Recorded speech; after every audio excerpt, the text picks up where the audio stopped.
Welcome to the Warning Track Power Hour. I'm Andrew Scaff. He's Mike Werman. We're going to talk today about last week's NFL games, preview next week's NFL games in our betting competition. But right as we were about to start recording this, Aaron Judge hit his 62nd home run. Where do you think that falls, and how important that is to the home run records in baseball, Mike? I think it's fairly important. I don't discount the steroid records as much as some people. I think it's I think a lot of people maybe will say it's the number one supposedly clean record. I think really what you can say, it's the American League record and it's the Yankees record. Both facts. Which I think in some ways are more interesting and important because of the people that hold those records. Roger Maris and they've been held for so long, Roger Maris and Babe Ruth. I think in a lot of cases people forget about 73 with Bonds. They forget about 70 with McGwire and the routine 60 plus home run seasons by those guys. And we actually saw those home runs. You and I actually, I think those get that many home runs in those seasons. So like we physically watched them do that. It's hard for me to discount that. It actually did happen, but yeah, I think maybe the importance isn't as high or something. But it still did happen. It is a legitimate record. But yeah, I think what people think is it's the record by the person I like.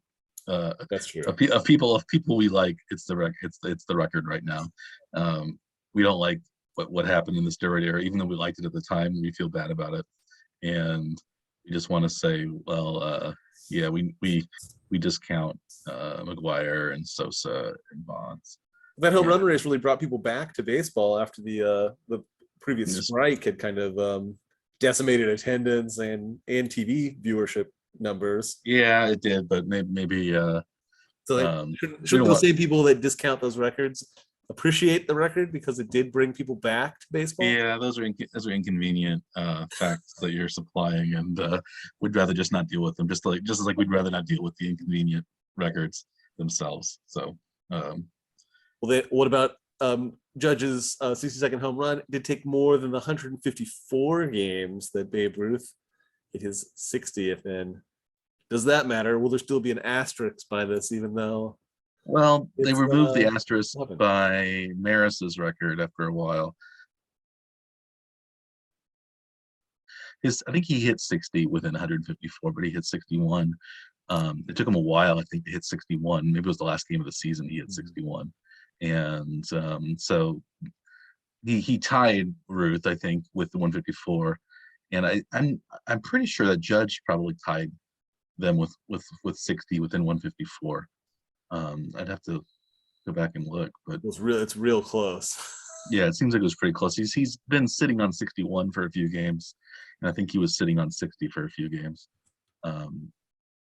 And so but they don't do records for batting average and things like that either. Like 162 game batting average record is lower than Ty Cobb's.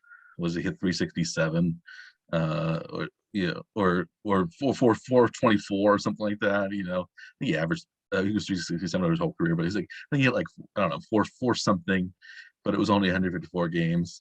Ted Williams, nobody has hit 400 over 162 games. And the two people that did are the closest to it were I think Tony Gwynn, he hit 394, but that was in the strike shortened season. And then George Brett hit 390, but he only played 118 games that year because he had hemorrhoids and stuff like that. He barely had enough at bats to qualify for the title that year. Yeah, right? So it's a batting average, things like that. It's usually an advantage to have fewer games than it is to have more games. So they don't have asterisks on that side. So I don't really think it's a big deal. It seems like the NFL doesn't really care that how many games were played in a season for like rushing records or passing records, things like that. So it's just, the level of competition is different. There were different number of teams in the league. Everything's different. I think it's the single season home run record, and And not whatever 154 or 162 game record. It's season. yeah, they don't trace it back to the previous, the best 162 game stretch for that player. So I Well, think and those consecutive game streaks don't span seasons either. Well, I always thought that was interesting. That if like the consecutive innings, scoreless inning streak that was it Don Drysdale had, and then Oral Hershiser broke in mhm, the '88 season with the Dodgers. Like he'd go into extra innings on like the last game of the season for Hershiser to beat that record. But if he hadn't done it then, I think it wouldn't have counted if it as a consecutive inning streak if it started into the next year because of the way baseball keeps a record. yeah, Also, that but was like interesting. It's like, what does it matter if if it's an yeah, individual accomplishment? Would it matter if it happened in a different yeah, season? So, career records. It seems like Cal Ripken's streak was counted across seasons. but Um, that's different somehow. But yeah, yeah, I don't. I'm not quite sure how they do it in some ways, but um, and, yeah, if you're curious, Aaron Judge's 61st home run was in the 155th game of the season. His 60th home run was in the 147th game of the season. So okay, so he did clear the 154 game mark mhm. to tie Ruth and Maris in the 154 game season. So I guess he's at least on their level, and I he's guess so. surpassed Maris because he has beaten Maris in 162. And I think again, it's a different league. There were Babe Ruth had guys who were pitching, probably started 50 games a year and were pitching into the night. Their arms were almost falling off by the ninth inning probably, or they're just throwing 75-mile fastballs. At that point, and or didn't he didn't play against black people. He didn't play against he didn't have an international group, but also there were fewer teams, so maybe you could say, well, the better two players were all in the league. But I think there's pluses and minuses on both sides. You might as well eliminate those and just go with the season record. Will there be a separate asterisk because Aaron Judge is very tall? a height. He is huge. He is a giant. Did you see that? He's seen pictures of him holding like a can of like a Coke can or something. Yeah. It looks like one of those like mini cans that like you can buy at the grocery store that are like 7-ounce cans of Right. Diet Coke or V8 juice or something. Nice. Yeah, it's like when Andre the Giant was holding a can of Coke, basically. It seems something like that. Speaking of the Yankees home run records, do you know who holds the record for a non-Yankee in the American League home run race? It's Ooh.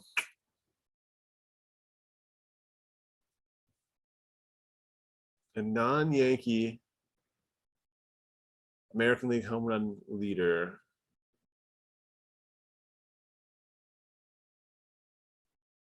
It could be somebody relatively recent, could be. like Chris Davis or something. I'll go Chris Davis. Chris Davis hit 53 for Baltimore in 2013. He holds 16th place in the AL list, but there are several. Oh, that's quite a few between. Yes, 60. many of those are Yankees though in between. Okay. Oh yeah, where does he fall with the non-Yankees though? Let's see. Hold on. Do you want non-Yankees that never became Yankees, or do you want to include non-Yankees as in future Yankees? Just I suppose they would have had to have hit them as a Yankee though, right? Okay. Yeah. Okay. So 1, 2, 3, 4. He is not 8th among non-Yankees, but I think he is the 7th. There's one of those players did it more than once. Okay. More than once as a non-Yankee. One of those players did it more than once as a Yankee, once as a non-Yankee. Really? Wow. Ooh, that should be a big clue. But I'm not coming up with anybody that fits that. No, I don't know. I don't know. Okay, so you might have been thinking recent Lee, King Griffey Jr. hit 56 home runs twice in a row with the Mariners Yeah. in 97, 98. Oh, what about Alex Rodriguez though too? A-Rod hit 57 with the Rangers. He also would hit 54 with the No, Yankees. that was the Yankee, not Yankee. Yes. Yeah. I should have. Jose Batista hit 54 one year, 2010. No. David Ortiz hit 54 in 2006. Miguel Cabrera never got up that high. I don't think. Many of the other, Mickey Mantle hit 54 and 61. Babe Ruth hit 54 a couple of times. But the two players are tied with 58 home runs. Okay. Neither one of them is recent, however. Okay. It's do you have any guesses? Not recent, not Yankees. Yeah, most of the big home run hitters that are super famous are National League guys. So no, Albert Bell. No, Albert Bell. More not recent than that. Albert Bell hit 50 in Right. 1995 Yeah. and 49 in 1998. So this is Jimmy Fox hit 32 for the Philadelphia A's in 1930, 58 in 1932 for the Philadelphia A's. Hank Greenberg also hit 58. He did in 1938 with the Detroit Tigers. So Yeah. Hank Greenberg and Jimmy Fox each have 58. Wow. Nope. Would not have gotten any of those. Yeah. Nice.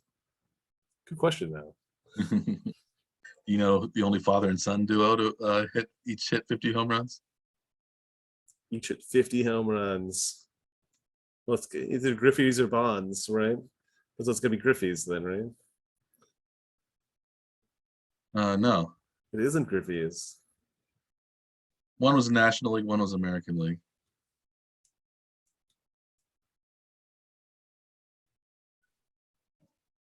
It is the Fielders, Cecil and Prince Fielder. Oh, I wasn't thinking about that. Each hit Winston 50 too, yeah. 50 home runs Oh, season. So Cecil and Prince. former Royals draft pick Cecil Fielder, I believe. I have a Prince Fielder jersey though from my visit to Milwaukee Stadium. So he kind of fell off very quickly, Prince Fielder. He did. He Yeah. was really solid for a while, and then according to his stats, when he played for Detroit, he played for Milwaukee and then Detroit. He played 157 or more games from 2006 to 2013. Then he got hurt, I guess. He only played 42 for Texas in 2014. He bounced back to play 158 for Texas in 2015, but then only one more year he played for Texas. So he really kind of stopped quickly. He hit 305 in 2015, and then he hit 212 in 2016, and that was his last year playing. Yeah. Yeah, I kind of remember. I think he just kind of decided he was done. I think, and he just left. I think is more or less how it happened. I don't think he'd like had fallen off or like out of favor with teams. I don't think it just seemed like he was just sort of not in it anymore and wanted to leave. Does that sound familiar? Yeah, I think the Rangers released him. It says 2017 citing financial considerations. And then I don't know why he quite retired. I'm not quite sure. It doesn't I'd have to look more closely. Yeah. So did you know that so Prince and Cecil Fielder are the only father-son duo to hit 50 home runs in a season? Did you know that Prince in their career? That cut out just a bit. Can you say that? Can you repeat? that? Prince and Cecil Fielder each hit the same number of home runs in their careers. Is that right? 319. That's crazy. And they were the only, until 2021, they were the only father-son duo to each hit 40 home runs in a season. You know who joined them in 2021? Ooh, 2021. So that must be oh, I'm trying to blank on the guy's name though. Tatis? Not Tatis, Not another junior. Tatis. Not I don't think Bo Bichette hit that many home runs. No. No, Both of Toronto them had a whole bunch of like hit father over son. 40 home. Let's say both of them hit over 40 home runs um, in Canada. Yeah, and yeah, it seemed like Toronto had like a goal basically to just like draft and develop sons of major, at least moderate major league players. They had like a whole Mhm. like half a roster basically Yeah, of father son sons that had fathers that played Major League Baseball too. But now I can't think of the other. you're stuck on his name. It's Vladimir Guerrero. Oh, Vlad Like Guerrero Vladimir Jr. Guerrero Yeah, Jr. he was one of So my Vlad Guerrero Senior was one of my favorites. yeah, Vlad Senior Was hit in the 90s. 42 and 44 for Montreal in 1999 and 2000, and then Vlad Jr. hit 48 in 2021 for the Blue Jays. Wow, Only has I haven't heard 32s. much about Vlad Jr. this year. Is he having a decent season? Have you heard anything about him? Yeah, he's been playing every game basically. He's got 32 home runs, 97 RBIs. It's a pretty solid season. Batting 273. Only his OPS is only 816. It was 1002 last year, so he's not quite as strong. OPS plus is 131, so still a good season, but it was 167 last year. So the season is not as good this year. But I think it just seems like the Toronto's gotten overshadowed by the Yankees' run of late, mhm. and they haven't talked about them as much. Yeah, Nationally, anyway. they'll still be a They're a playoff team though, right? playoff team. Yeah. Prince Fielder did have so that he retired after having a second neck surgery Oh, okay. in over a 3 year span, and then after he was released, he decided to retire. Okay. Or it was the other way around. No, he announced he was going to retire, and then he was released. Yeah, I don't know why they even need to do that, but it seems fine. Let's see. Should we review our last week's bets from our betting competition? Sure. We can do that, and then we could talk a little about the Royals. Or do you want to do that first? We want to talk about baseball first. Want to talk about the Royals? The Royals just lost their 96th game. Is that right? They lost their 96th game. They're 65 and 96. Therefore, they will not be able to reach the best record they could finish is 66 and 96. So our bet from earlier this season was that the Royals would finish. You said below 66 and 1/2 wins. I said above 66 and 1/2 wins. So they had to win tonight. They lost tonight, and they had to win the last 2 games for me to win that bet. So you've won the Royals bet. How do you feel about that? Yeah, personally, I feel okay about that. I guess right, victory in defeat somehow. Maybe I don't know. Fine, I'm fine. It's The okay. Royals didn't lose 100 games at least this year. It's true. They did stave off the 100-loss season. So Thankfully. the most games they can lose is 97. So they can be 65 and 97 or 66 and 96, depending on how tomorrow's game against Cleveland goes. Do you expect to see house cleaning, say Thursday, I wouldn't be surprised if one day after their final game? Matheny were fired. I also would be surprised if you were given 1 more year. So I think it's 50-50 at this point. I don't, because Piccolo was a guy who had been there a long time. He had been one of Dayton Moore's guys. So in some ways, you have to believe that he is part of that group and would stick with it. But also you think, well, maybe he was kept because he was a dissenting voice or seen as his own person. it might go against. So yeah, I don't know the inner workings of that organization well enough to really hazard a guess. But part of the reason why they said they wanted to make the change was to add more analytics into the decision making. Yeah, Matheny's not an analytics guy, that's for sure. He is not. But you can't really tell if Piccolo was. I mean, they could have disagreed about how to do certain things within the organization, and maybe Piccolo had other ideas and Dayton Moore overruled. We don't really know how that's going to go until how that'll play out for the team until we see what happens here. I think in the next week or two with any or with the house cleaning or not a house cleaning, I guess is the two scenarios. Yeah, I think they're going to try to build around their young players and see what happens, but it's hard to say who was going to be managing those. Mm-hmm. I mean, that'll be the first indication is what they do with management, right?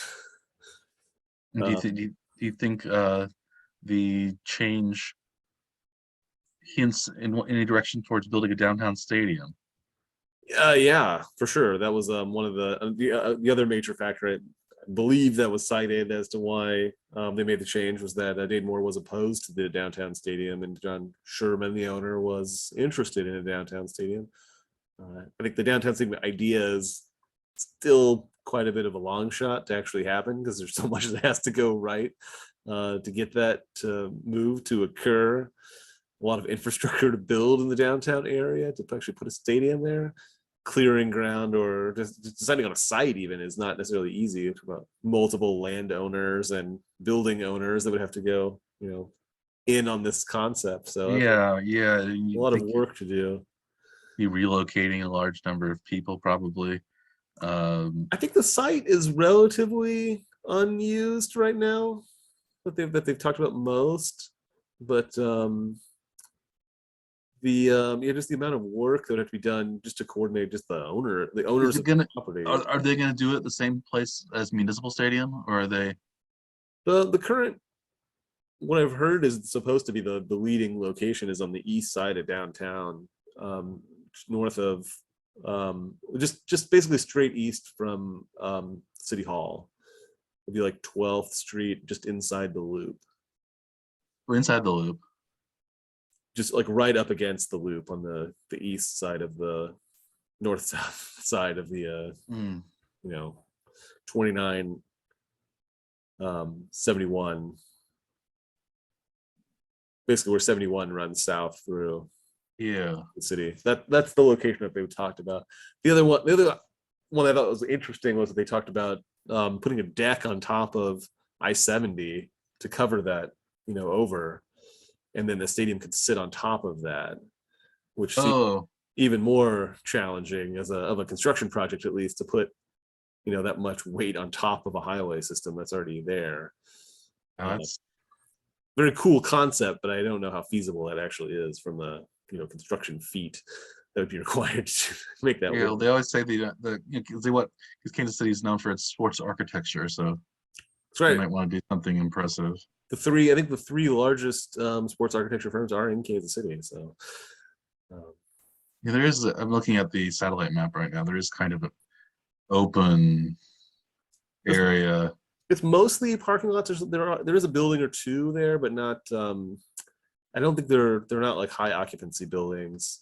There's not. There are no apartments in that side of that area anyway. So it's not.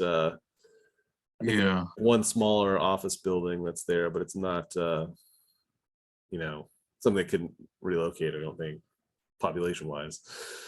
I mean, the downtown stadium is nice, but they don't, it's not just a stadium, it's also parking and increased traffic and being able to enter and exit the stadium during a work day when there is high traffic and there are a lot of people that live downtown now. Like when you and I left for college in the late 90s, downtown was basically vacant after 5 o'clock. So that had been fine to put a stadium down there then, but nobody was there.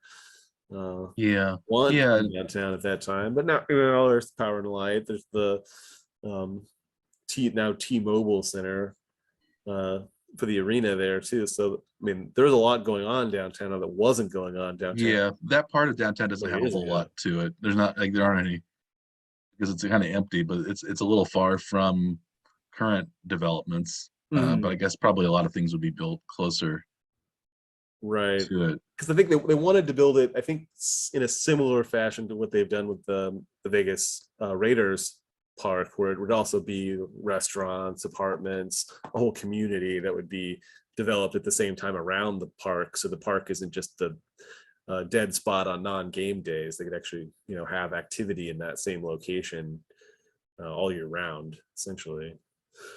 I think that's the plan, at least. Should they be able to approve and coordinate all of this work that would have to be done to make that move. I think that probably ends up being that the team ends up having to sacrifice a lot of the revenue from parking that they currently have because they wouldn't necessarily control like Yeah, the current location. Basically, everyone has to drive there, and so basically everyone has to everyone pay has a to parking park. fee. Yeah, The parking costs have gone absurdly high, even for like Royals games. It's now like $30 to park there. it's It's not pretty. cheap to go to games for sure. Yeah, I guess the idea would be that more people downtown would go to the games. The attendance would be higher.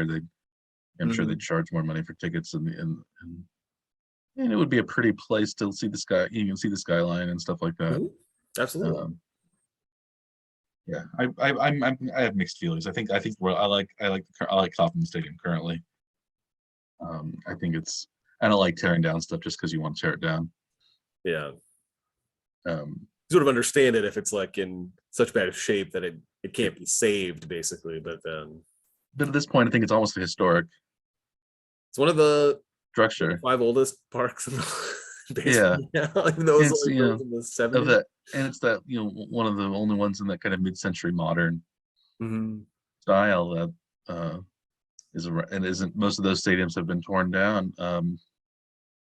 Arrowhead and Kaufman are kind of the only two left. Mhm. Yeah. And what is it? Atlanta's had two new stadiums since 1990. Yeah, Atlanta, they had Fulton County Stadium, and they built the Olympic Stadium, which they turned into Turner Field, Mhm. and then they built the stadium in the suburbs a few years ago. So yeah, That seems just crazy that right that in just 25 years that they've already gone through 2 parks. Yeah. well, I guess it's not that weird because if you look at early days of stadiums, like like they would build new stadiums fairly often, but partly because they weren't built really to last. A lot of cases they were just built out of wood and Well, mostly would burn down. grandstands right around the field. Yeah, Yeah. yeah. Yeah. Yeah. Okay. Well, do you want to let's transition across the parking lot from Kauffman Stadium to Arrowhead and the Chiefs and the NFL. We'll talk about our our winning weeks last week. We each had our first winning weeks of the season. Both of us each of us went 2-1. So we're sitting pretty now. I think this is a portent of things to come. Time to rush right to the betting window. Right? Good.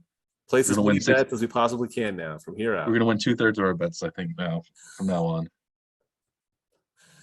That's good. That's good. That's a good goal to aim for. Always get 2 to 3.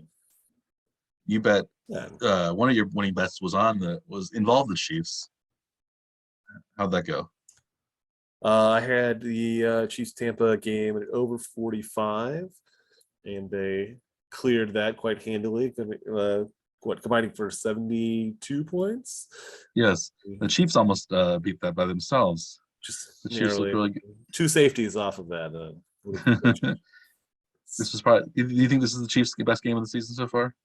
Um, yeah, I mean, yeah, much better opponent, I think, than like week 1 with Arizona. But this is by far their best performance, I think. Yeah. Mahomes seemed like he played at a very different level that we haven't seen in a while. Yeah, he had that kind of bad interception late. Mhm. It didn't quite look as bad on the replay as it did live, I think, but it seemed sort of he just kind of was casual and kind of just threw it away and got picked off. So that was maybe a little concerning that Mahomes sometimes will take plays off or not be concentrating all the time. But when he's really wants to, I think he's really on, and he looked great. Like yeah, against Tampa. Tampa's defense had really frustrated him a couple years ago in the Super Bowl, Mhm. and they couldn't. In the first half, first 3 quarters, they couldn't really do anything. It's always good to start a game with forcing a fumble on kickoff and then immediately scoring with some pretty dazzling plays right away. Yeah, Were you impressed by the first drive or the more than the like spin move, like dart throw, sort of pushed ball touchdown on the second? I was most impressed by that touchdown, by that scramble spin move touchdown. Uh, the first drive only you only needed to go like 20 yards, and Right.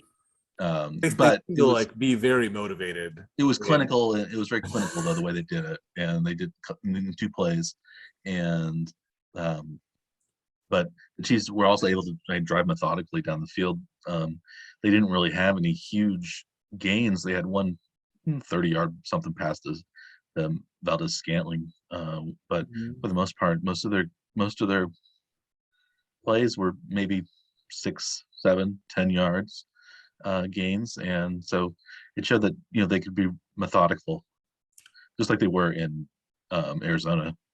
So that really looks promising for the season then too, because they can control the clock a lot more that way if their defense is playing like they are. Um, this is a much better place to be in, I think, than they've been in the last several years, even from how they've started with the poor defensive play the last yeah, and their and many their years. and their run defense has been very good. So good that teams have just like Tampa just was so far behind they just passed every down. So it looks like the game was quite a bit closer than it really was. Part of it was that interception that Holmes threw at the end. Part of it was just that Tom Brady threw it every down, and the Chiefs were just kind of willing to let them pass and stay in as long as they stayed in front of stayed in front of them, and it was going to eat up clock, and Mhm. they weren't going to be able to catch up. They were down too much too early. How many rushing yards did Tampa end with? I believe they had, was it 3 yards rushing or 6 yards? 3 yards? Six rushes for 6 rushes. 3 yards. Yeah, That's a I good think they got. I think they little got all crazy. those 3 yards on one of those last Fournette. He had a rushing touchdown, I think. Um, Let's see. Rashad White had a 4 yard run, it was Rashad White. Maybe it was Rashad White had the rushing and touchdown. Fournette had he did have a rush touchdown. Yes, that's right. And Fournette did have a 3 yard rush. Finished -3 yards on the game. Yeah, that was impressive. Fournette's been playing very well the last couple of years. So yeah, the Chiefs look formidable if they can play a complete game and they are sort of on offense. They can beat anybody. Do you think the Chiefs have become the team to beat again in the AFC, or were they ever not the team to beat in the AFC? I mean, I think they're always the team to beat personally, but I mean, yeah. Now that there are no undefeateds in the AFC, and maybe they have taken that topple. But I don't know. The Bills seems like they still think people seem to still think, and Vegas still thinks that the Bills are the team to beat. I believe so. Yeah, the Chiefs are. I think Chiefs are second best odds to win the Super Bowl. That's right. Bills are first. However, the Bills technically are only in second place in their own division Right. because they lost to Miami, and Miami, Buffalo, and the Chiefs are the only 3-1 teams in the AFC. The Eagles are. There are 3 teams 3-1 or better in the NFC East right now. Surprisingly, one of those 3-1 teams is the New York Giants, whom I as you know, to become a dark horse playoff contender, and so far so good, even though they might not have any quarterbacks left. Um, Yeah. One of the other 3-1 teams in the NFC East is Dallas, and I correctly picked Dallas at -3 to uh, beat beat Washington, and they did handily with Cooper Rush. So the only team that's losing in the NFC East is Washington, but most of their losses have come to NFC East opponents. Do you think though that Dallas? I've heard there's rumblings that maybe Dak Prescott might be ready to play this week or next week. Do you think he should become the starter again, or has Cooper Rush cemented himself as a better starter in Dallas than Dak Prescott? I believe he's the only Dallas quarterback to start his career 4-0 in games he started. Though I mean, that's pretty impressive for a franchise that's been around for at least a little while. 1960. But yeah, I mean, I think they can make as many excuses as they want to keep Prescott out, that he's not quite healthy enough to come back. It seems like they should do that at least one more week, just because they may as well ride out this to see how long it takes Cooper Rush to take his first loss. It doesn't seem like there's a reason to push that, is there? Yeah, I don't think so either. I don't think there's a rush to get Prescott back, especially given the fact that they're like, it's not like they need Prescott to save the season at this point. Where I think a lot of people a couple of weeks ago thought that was going to be the case, and after that loss to Tampa, we thought, oh, they're really going to need a lot of help. Right? They could fall out of contention before the first few weeks are gone, because they have the Bengals coming. They had it seems like they had a tough it was such a tough time against Tampa, but with Prescott, that they were going to really have tough times with anybody else, and especially with Cooper Rush as the quarterback. So I think I don't think Prescott should rush back either. No pun intended. Yes. And we haven't even mentioned the top team in the division then, right? Yeah, the Philadelphia Eagles, who are 4-0, the only 4-0 team left in the National Football League. That was part of my second bet that was successful. Was I took the over on the Jacksonville Philly game at 48, and they just cleared that at 50 points for me to cover that victory for my second win. It was a rainy game, so you thought maybe it was going to be tough, and the Jaguars kept or at least Trevor Lawrence kept fumbling the ball, so maybe we weren't going to score many points, but the Eagles scored enough. And it was pretty high scoring at the half. It was they'd already gotten to 34. It was 20-14 at the half. And then it was a scoreless third quarter, which must have had you worried. It was getting a little hairy there, I guess. And then late, two touchdowns on back-to-back drives, I guess. Eagles scored with 8:49 to go, and Jacksonville scored the next drive. Got to push to the over. There's still like the last half of the quarter, no scoring. It's still kind of interesting. Yeah. So, but the Eagles have. Do you think the Eagles are a legit NFC Championship contender? Well, I guess they'd only have to win NFC Championship to make the Super Bowl. Then they'd only need like 2 wins, I guess, right? At the if they end up being the 1 seed, so they have to think they'd be in pretty good shape for that right now. I don't know if there's really another top team in the NFC that's really threatening to take that away from them right now. So I think for now they're the favorites. So who team to beat, right? The Eagles have a pretty favorable schedule, you could say. So coming out, they put next week they're at the Cardinals. I didn't make a bet on that one. They're favored, I think, by 5.5 at Arizona. Did you make a bet on that one? I will be taking an over under in that game. Yeah. Okay.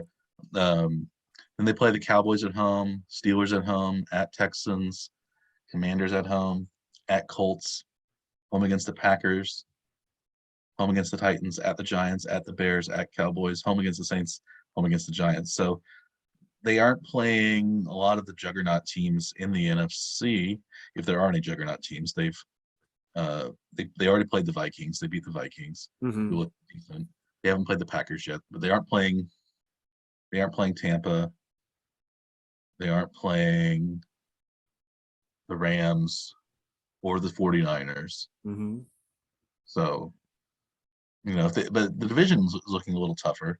Maybe the Cowboys are showing some signs of life, but I think the Eagles are the ones that have been the most dominant in that division, though. They don't play either of the like top contenders in the AFC either. Yeah, they don't play any good AFC teams really, unless you think the Colts maybe can bounce back and the Titans can bounce back. But neither of those. I think the Titans have been playing a little better, but I don't know. I don't know much about the Colts right now. I don't. Yeah, Jonathan Taylor might be hurt. The Colts are playing the Broncos on Thursday night, which might be an interesting game. So they get to avoid most of the probably toughest competition in the league, right? Yeah, they have they don't have. I wouldn't say their schedule's super easy, but it's not against they're not in the AFC and they're not playing the best AFC teams, and they're also not playing a lot of the good AFC teams. So the benefit of not finishing first in their division last year, I believe. Or did they made playoffs last year, but I think they were a wild card team last year. That is a lot. That is a lot. A lot of wins in that division already this year. Yeah, surprisingly. That's a, is that the winningest division? Yeah, but I think by a long shot. 10 wins versus, let's see, 11. They're 11. That division is 11-5. Mm-hmm. And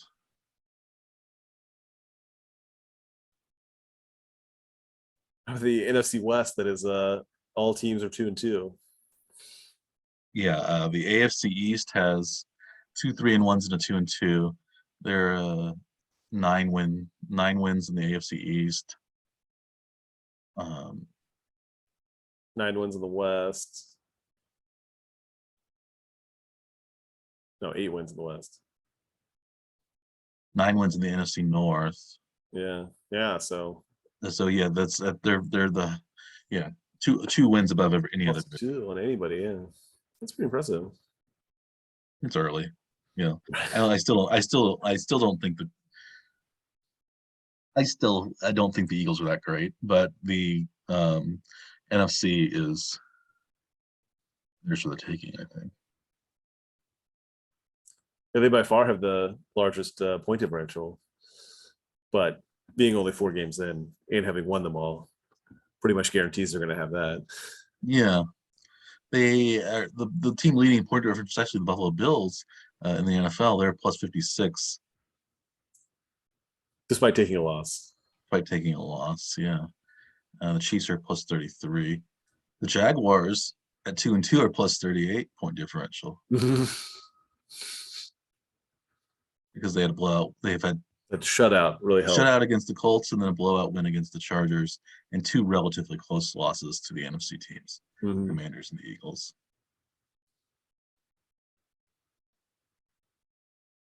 What was your second bet that paid off last week? Oh, that was that Jacksonville Philly over. Jacksonville Philly over. That's right. My second bet that paid off was in the Broncos. I correctly predicted the Raiders to get there. That was a little First interesting game game too. It wasn't a given from the start, was it? No. Well, the Raiders came out strong. The Raiders, it seemed like might take advantage because they had a fumble return touchdown in the first half, but then the Broncos came back. So it was 19-16 Raiders at the half. It got up to 25-16, and it was close, and then the Raiders got another touchdown from Josh Jacobs. Josh Jacobs had a very good game, which might bode well going forward. Yeah, so it seemed like the Raiders weren't ever in that much trouble, though. Mhm. Yeah, and partly because Denver had Raiders had more than 100 yards, or almost 100 more total yards. Denver they won the turnover battle. They also had 25 first downs to Denver's 12. They led the time of possession. So it seemed like um, they should have won that game, and which they did. And Denver's having some problems, Yeah. even if they're still 2-2. The Raiders have had their problems, but I think Denver might be in more disarray even than the Raiders. I think neither has a great coach though, so I wouldn't be super worried about either of them right now. I don't think as contenders. Yeah, I think people thought, especially that with the new additions with Russell Wilson on the Broncos, their offense would be good. They have had a good defense, but their offense has been pretty bad. This was Wilson's best game, it seems like, by far, and he only threw for 237 yards. And the Raiders, we thought, well, they had a good offense already. We're adding Davante Adams. It's going to be a great offense. Plus, they have some defensive additions. That hasn't been so great either. 237 yards, and he did have one 55-yard pass. But it's like over a fifth of his yards were on one play. Yeah, yes, you get that every once in a while, but yeah, it was not a he has not had a big season like MVP caliber season, which a lot of people were thinking might happen since he got out of Seattle, where Pete Carroll and the Seattle philosophy kind of limited his possibilities. Derek Carr didn't have a very impressive game as a quarterback, at least. Threw for 188 yards. No, this was No basically a Josh Jacobs game. Davante Adams got targeted a lot, but they haven't been going to Darren Waller very much, the tight end. He's been pretty much invisible the last so far this season. Only 16 receptions over 4 games, 175 yards. So he's that's pretty low. Pedestrian is maybe a compliment. Yeah. Well, you think of him as one of the better tight ends in the NFL, and his stats he's been kind of forgotten, I guess, as Carr's look more to Davante Adams. Maybe just having Davante Adams on the team reduces everybody else's receptions, just as it did in Green Bay, where it seems like that was the only player that Aaron Rodgers ever threw to was Davante Adams. Right. And all the rest of the receivers kind of were left out. Right. This is maybe if somebody happened to catch like a ball that was tipped, that was thrown to Davante Adams, that was the biggest chance for reception, right? Yeah. Maybe sometimes. Right. Like that play in the Baltimore. Did you see the Baltimore Buffalo play where the ball was tipped and it was a bad throw by Lamar, and it was tipped by one guy and then caught by Duvernay. It was crazy sort of play. You should try to catch that if you can. Yeah. Well, that's a good lead into my third pick then from last week was the Buffalo Ravens. I had the over on that one, which did not work out. They only had a total of 43. What was the total? 52. 52. So I was applauding the Ravens attempt to go for that fourth down midway through the mid to late through the fourth quarter. Yeah, it was tied 20-20. They're down inside the 5, and they went for it on 4th and goal. But Lamar Jackson threw that interception that maybe the caught in the end zone. Possible outcome from that scenario was throwing an interception in the end zone for a touchback. Yeah, I guess it could have been an interception for a touchdown the other way, but other than that, right. A pick 6 would have been worse, but Brutal. It was Although maybe among the worst scenarios. although maybe That would have gotten although- them closer to the point total. yes, although maybe you could And say given for them a chance to have the ball back to go back to try to score the other way. that's what I was going to say because Buffalo took the clock down to the end when they kicked their field goal that expired as time expired. So yeah, maybe And the Ravens even like attempted or could have let Buffalo score a touchdown to just give them the touchdown to get the ball back, and they chose not to do that either. yeah. I've heard of that being talked about a lot recently too. Yeah, I think that's a good plan. I think more teams should do that, but also I think more players are taught not to go into the end zone and just milk the clock than they used to. Right. Seems like, I mean, the Chiefs used that a lot a few years ago, basically just like letting teams score just to get the ball back because you don't control the game at all if you don't have the ball. Yeah. So, yeah, it seems like that. I think it's a viable strategy, at least anyway. Yeah, I think so. Especially if you have more trust in your offense than you do in your defense, or if you have at least some trust in your offense that they can get the ball back and score. I think with the Chiefs, that's maybe a good strategy to do. My third bet was also a poorly, I guess, considered bet, just like yours.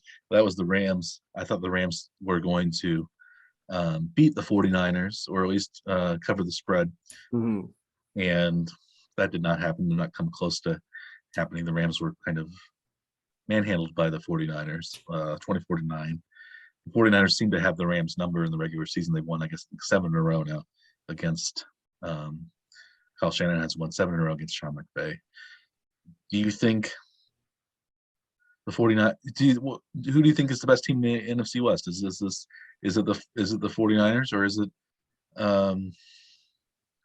the Rams still, or perhaps the suddenly spry Seahawks? I mean, yeah, as of today, I probably would go with the Seahawks because I don't think the 49ers look that impressive. Like their stats don't look that great from this game. They're plenty good enough to win against the Rams, but the Seahawks can actually score some points, and Geno Smith's been pretty solid there in placing Russell Wilson. Yeah, every team is 2-2 right now. Mm-hmm. The Seahawks lost to the 49ers at San Francisco. Also at San Francisco. Yeah. Seems like the 49ers have a big home field advantage. When they go on the road, they're not looking so tough. Losing to the lowly Bears and to 11-10 to Denver last week with the Garoppolo safety. Mm-hmm. Maybe I'm thinking maybe the Cardinals are not quite as bad as they looked early on. They've won quietly. They're quietly 2-2 as well. Mm-hmm. I don't know. I still think the Rams are probably the best team, but I don't know. Yeah, I guess the question is, today, or who do you think is going to win the division in the end? Those may be different answers. Yeah, I do think though the 49ers are improved because they have Garoppolo instead of Trey Lance. And that's not actually necessarily a positive thing from the franchise perspective by addition through subtraction. I think it's a positive for this year, but might not be a positive moving forward. Long term, right? Yeah, they're did anything else strike you in last week's games that seemed notable or interesting? I like the big scoring game, I guess, the Seattle Detroit. I thought that was interesting, at least anyway. I think the league needs more games like that. But do you think that was because they were playing in England that the high scoring game happened? They're trying to attract more fans in England, so they purposefully made it a high scoring game. Purposely made it nice. Well, I think each team always wants to score. Harder to score more points. Were they encouraged to score more points? Maybe the defense is more jet lagged when they go to London. I'm not quite sure because Detroit is I think the high scoring team in the league this year so far, but they're only 1-3, so they're allowing a lot of points every week. So that could be Detroit did score a lot of points in the fourth quarter. What's going on there? So the Detroit has allowed 38, 27, 28, and now 48 points in each of its 4 games. So they've scored 35, 27, 35, 36, 24, and 45. So they've scored a lot of points too. So it seems like maybe it's just the Detroit thing. Yeah, do they lead the league? They look like, right? They lead the league in scoring by quite a margin then, don't they? I think so. Yeah, 140. The next closest NFC team is the Eagles at 115.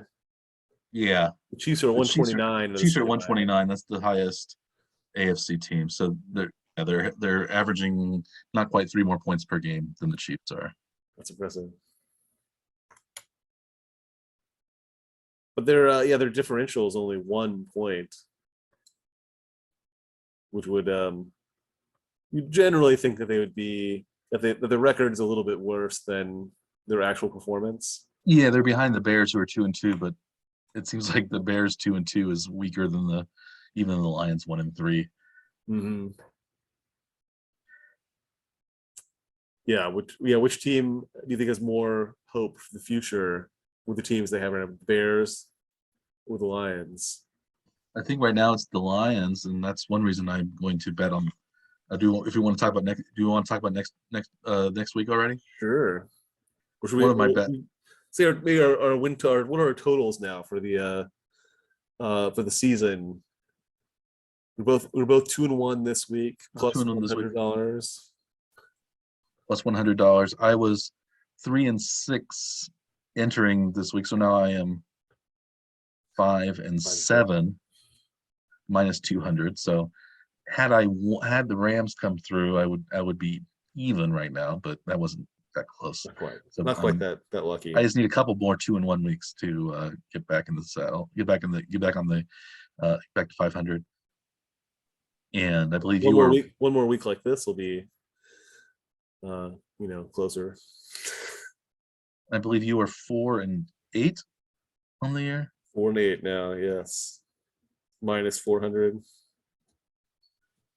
So you need a few more good weeks, and then you'll be back. Do you think either of us has a shot at having a winning season? Sure. At this point, we have 13, 14 weeks to go. Plenty of opportunities. Also plenty of opportunities to dig deeper holes. True. But also I think the league becomes more predictable as the season goes on. We have a better idea as to who can actually score, what which defenses are good, how injuries are going to affect teams. We should know a lot more as the season goes on. The first couple of weeks are by far the most unpredictable. And they have been very unpredictable. Yeah. Although now we've had a lot of injuries and stuff recently that have maybe clouded some of these teams' chances. It's hard to say. Some cases, like we said, the injuries seem to have made the teams better. Maybe Dallas has played better since Dak got hurt. We think the 49ers are better off since Trey Lance was injured with Garoppolo. So it's interesting so far. Mm-hmm. We even had teams that played pretty well with third-string quarterbacks, or as in the Giants' case, without a quarterback. They ran Saquon Barkley mostly in the Wildcat to close out the game last week. After two different quarterback injuries. 2 different quarterback injuries. So did they not carry a third quarterback on their roster? Or? I think they did, but they didn't have him dressed wasn't dressed for the game. That was Davis Webb. He's been on the practice squad, so it looks like he will probably start next week, which is one reason why the Giants are 8-point underdogs right now to Green Bay in London. Are you planning on betting on that game this week? I am not. I don't know who the quarterback's going to be. Although Green Bay did not look very good against New England's third-string quarterback, Bailey Zappi. And Zappi looked fairly solid. He led the Patriots from behind, led the Patriots to play into overtime against the Packers, but to no avail. But Bailey Zappi, it seems like, is perhaps you think he's a sleeper as being a good NFL starter? I would say, I would think probably not. I mean, if they had a lot of faith in him, then he would have been, in the mix for the quarterback role before the injury. But I Well, don't Mac Jones was know. a first round draft pick last year. They weren't gonna Right. So I mean, unseat he doesn't him. have the pedigree from, what they were going after for a starting quarterback. Maybe he'd be a decent fill-in. Maybe he'll go somewhere else. He was a fourth round draft pick, so not just a flyer. Mhm. He But not the last year, expectation you would get from a first round pick. but he set NCAA records for touchdown passes and yards last season as a quarterback. He had 62 touchdown passes, only 11 interceptions, almost 6,000 yards passing, nearly 70% completion rate. He was Gaudy numbers. huge numbers for Western Kentucky, but they're not the worst team. He started out playing with Houston Baptist, which is a fairly new NCAA Division One FCS team. They've only been a football team for about 8 years. They play in a stadium that holds 5,000 people. Wow. Western Kentucky's stadium holds 22,000 people. Not that many more. Yeah. Quite a few more, but not as many as Was Western a lot Kentucky of Division One? Western Kentucky. Yeah, they're Division One. They're D1 in their bowl in the bowl championship, the bowl subdivision. So they're FBS. Okay. So they played in the Boca Raton Bowl and they won 59-38 over Appalachian State. They're in Conference USA. Yeah. What's the thing that you probably know most about Appalachian State? Well, they beat Michigan in a famous game, Right. upset, and they've been pretty decent these last few years. I think they've moved up to division the football bowl subdivision from FCS. They're in the Sun Belt Conference, and yeah, they beat Texas A&M this season. I thought they had another big upset, but it wasn't. It's hard to top the upset of what was the juggernaut of Michigan at the time.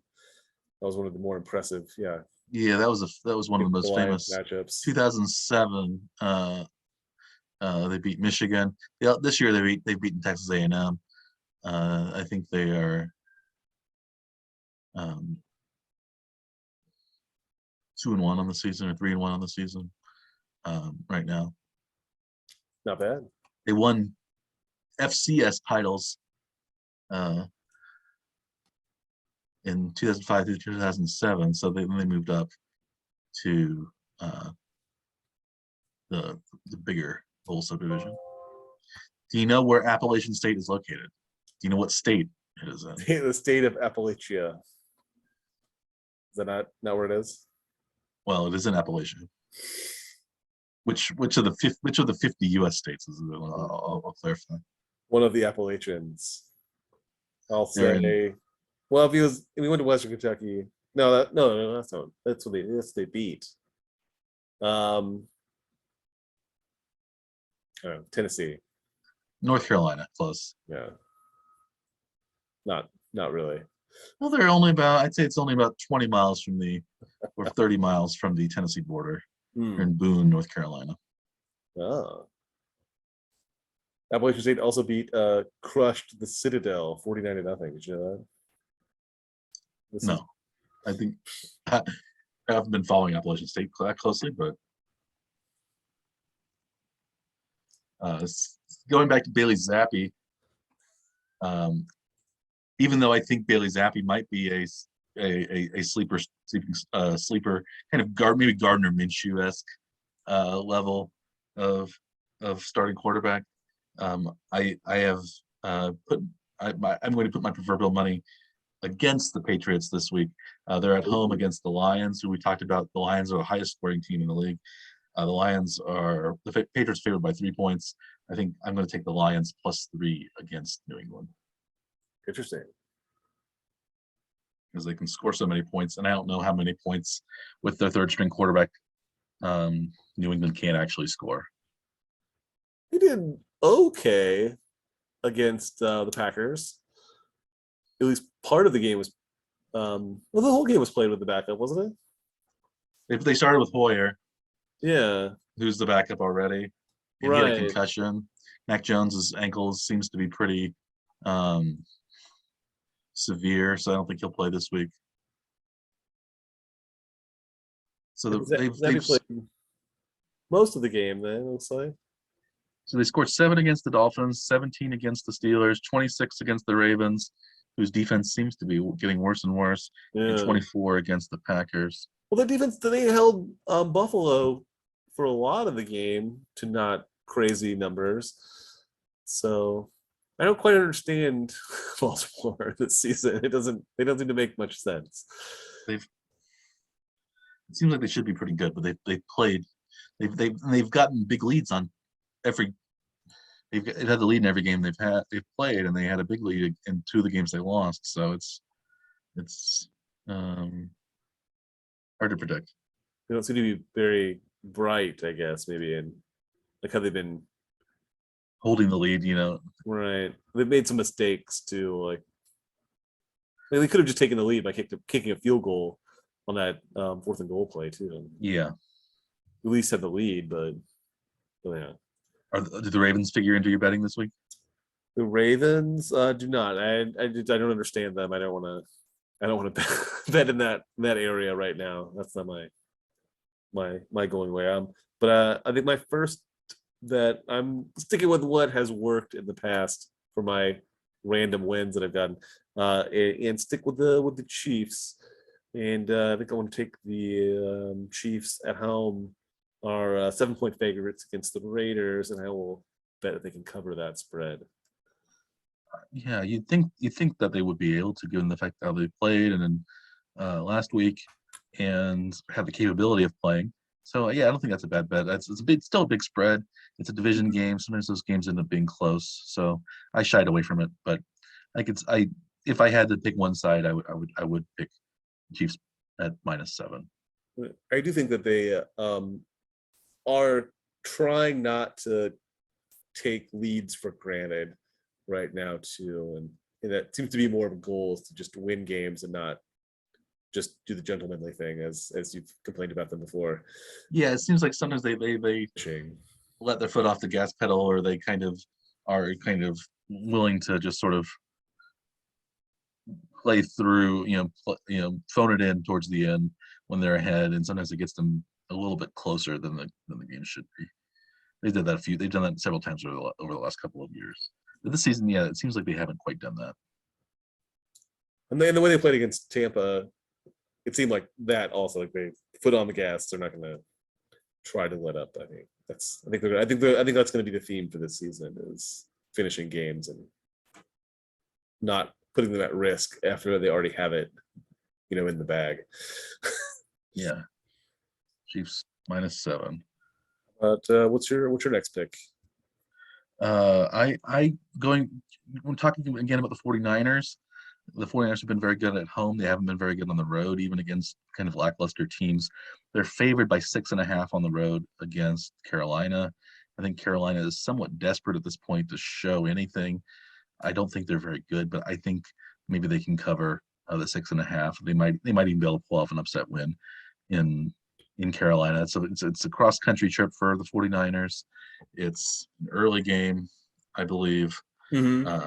So those games are always tough, and I think it's Coach Matt Rule is probably coaching for his job at this point, and I think Baker Mayfield is probably playing for his starting position, because Sam Darnold's probably going to recover from his injury and might be inserted as the starting quarterback. So I think this is an important game, kind of, for the Panthers, who are in a division that's not that, the best team is Tampa, but they're only 2-2 right now. So, um, and I think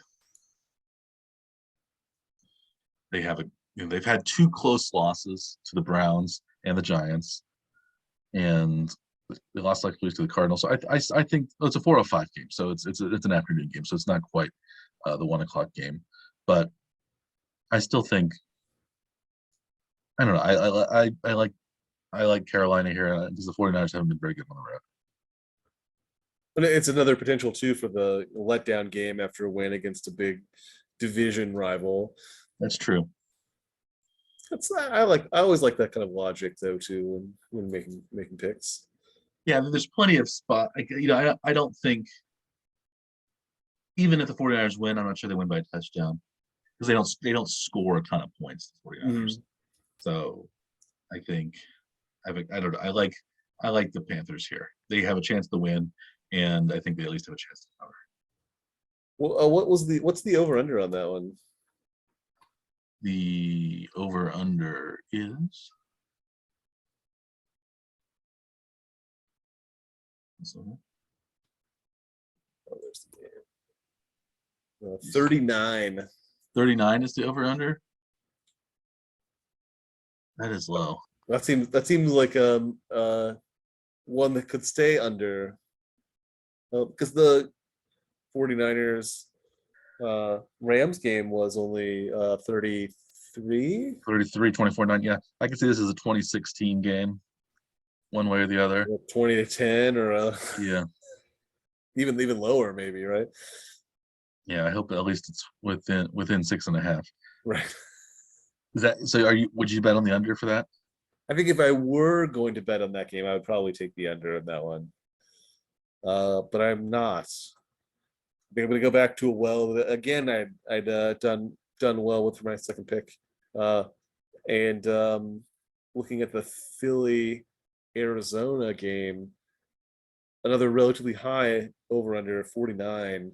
But I think I'll take the over on that one too. I think that seems like another one of those types of like prone to shootout type scenarios. Yeah, I think the Cardinals can score a lot of points and the Eagles can score a lot of points. So I wouldn't be surprised. Yeah, okay offenses and not very great defenses necessarily. So yeah, wouldn't be surprised either. Yeah.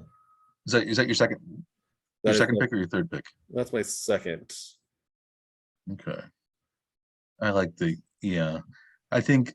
Yeah, I actually kind of like the Cardinals here. If I had to bet, I think maybe the Cardinals would sneak away with one and get and beat the Eagles at home. But spread is the Eagles Philly -5, so Philly -5. Yeah, I don't know. I wouldn't. I'm not betting on that game, but I was looking at that one a little bit, thinking about maybe picking Arizona. But that over under looks attractive too. It's 49. It's not in the 50s, so maybe over. I think both teams are capable of scoring, and it seems like they would. The Eagles are probably going to want to stay undefeated. The Cardinals probably like their opportunity to try to knock off an undefeated. That seems like a time to score a lot of points, right?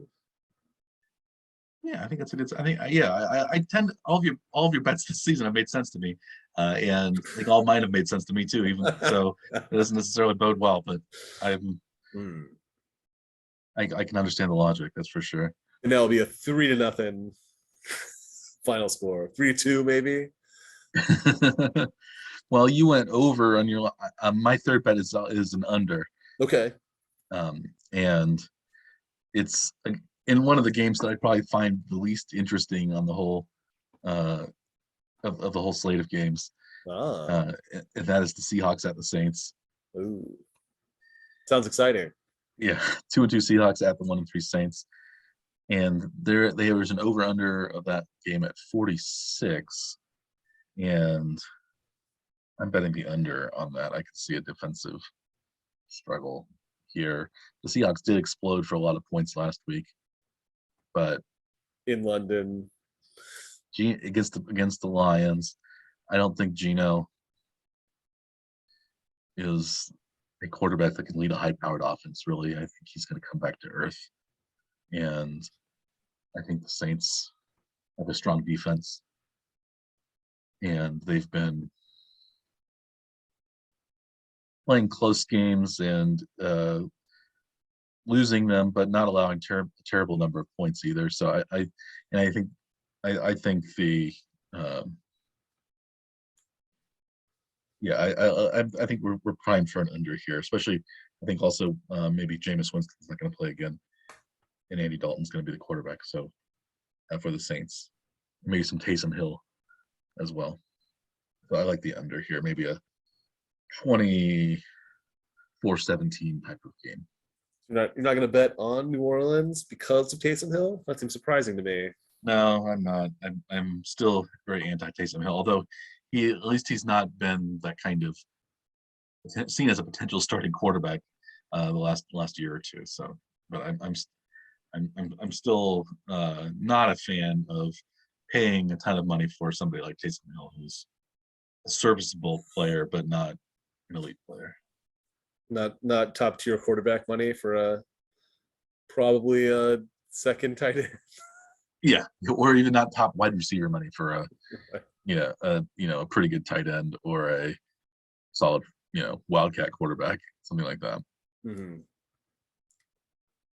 I think my third pick, I think I'm going to stay in this game as well. But I don't think that New Orleans can cover that 5.5 point spread. So I'm going to take Seattle plus 5.5. Seattle plus 5.5. Interesting. My third pick. So we're both in that line. We're both in that Seahawks Saints game. I think neither of us find that as. I don't think either of us going to tune into that game if we weren't didn't have any money on it. Right. It seems it's one of the least interesting. Maybe the Jaguars Texans game might be even less exciting. Will that game be televised in any of our areas? Will we have the opportunity to watch that game? I think you'll have to go to a bar, but a bar that has NFL Sunday Ticket. Watch that game, and probably maybe 1 out of 60 TVs will be tuned to New Orleans, Seattle. Yes. Yeah, I don't. I could go to one of the many Seattle Seahawks bars in Kansas City to watch that game. One of the many Seahawks bars. Any other games that look interesting on the schedule? I don't know. Jacksonville, Houston. Does that interest you? That was probably the one that would interest me even less than. I don't think. I don't see a whole lot of excitement there. Although Jacksonville might be looking better than they have in the past, but Houston is still Houston. I like the Giants-Packers game if the Giants have a quarterback. Your Giants. See how your Giants play. Yeah. The Dolphins-Jets might be interesting with Tua out and Bridgewater in. There aren't that many. I think the Cowboys-Rams could be a good game. Yeah, that could be pretty interesting. Cowboys at the Rams. It'd be really surprising if the Rams fall to a sub 500 record. I think so too. I think I would favor the Rams. Rams are favored by 4.5. I think the Rams will probably win, but it's the Cowboys. Who knows? They've been playing well. And the Bengals Ravens game on Sunday night is that should be entertaining. Interesting game too, with both of those teams 2-2, but probably we think of them as being better than 2-2, each of them. Mm-hmm. Yeah. But one of them is going to be under 500, unless it's a tie. Then both teams will stay 500. So is that what you're rooting for? A tie. Yes. Sure. I'm sure you're rooting for a tie. More chaos. No. A 4-4 tie probably would be. Yes, I'd love to see that. That's great. And that would break the NFL record for the most safeties in a game. Fantastic. I would appreciate that a lot. I like unique scores in games. It's not very often you get unique scores. Scoregami, as they're called. Yeah. They had one, the 48-45 Seattle and Detroit game. That was a rare occurrence. Was it Seattle, Detroit? Yeah. That was a 48-45. That was the only one. It's the first 48-45 score that we've got in the NFL. Interesting. So yeah, but I mean, obviously the game that we're probably most interested in this week is going to be the Monday night game. So do any of the other games matter at all besides the Monday night game? I think they matter because you want to see what's happening. But I think one we will definitely have our eye on is going to be Monday night Arrowhead or GEHA Field at Arrowhead. At Arrowhead Stadium, yes. And you've got the Chiefs at -7 in that game. I'm hoping you win that bet as well. I'm especially hoping that the Chiefs win, but I think I would like to see them win handily. Yeah, but it'll have extra oomph for our competition, and that will be the only bet on that day. So we'll know all of your outcomes on Sunday. So it could be, yeah, an opportunity to like tie or take the lead, even depending on how things shake out. It is, yeah. It's all in the balance. Or fall further behind, which is more likely the case. Well, we'll have to wait till next week to see that. Do you think we should wrap up this week? I think so. Well, that's been another exciting week of NFL football, Major League Baseball, and Warning Track Power Hours. As always, I am Dr. Michael Werman. He is Dr. Andrew Scaff. We are the Warning Track Power Hour. Please like and/or subscribe to our many feeds and podcast channels and YouTube stuff. And it's all technology that I'm sure you can figure out. Even if I haven't yet, Dr. Scaff has figured it out pretty well. But we're looking forward to another exciting week of NFL football, and hopefully our bets are going to be winners 2 weeks in a row, and we'll start to right the ship on our seasons, and we will be seen as the betting gurus that we see ourselves in our minds. Yes. So till then, I bid you good day. One question for you, Mike, before we go. Do you think the Patriots quarterback is proud of his son? I do think Pappy Zappe is extremely proud of Bailey's work and making the NFL. I'm almost 100% sure, unless he was such a domineering father that any loss would be seen as tantamount to just complete failure in his eyes, and maybe young Bailey just cries himself to sleep after each loss. But I don't think Pappy Zappe would be like that. I think he is simply proud of his son from his making the NFL and playing well in his first game and perhaps starting his second game. So I hope we see Pappy Zappe in the stands. Excellent.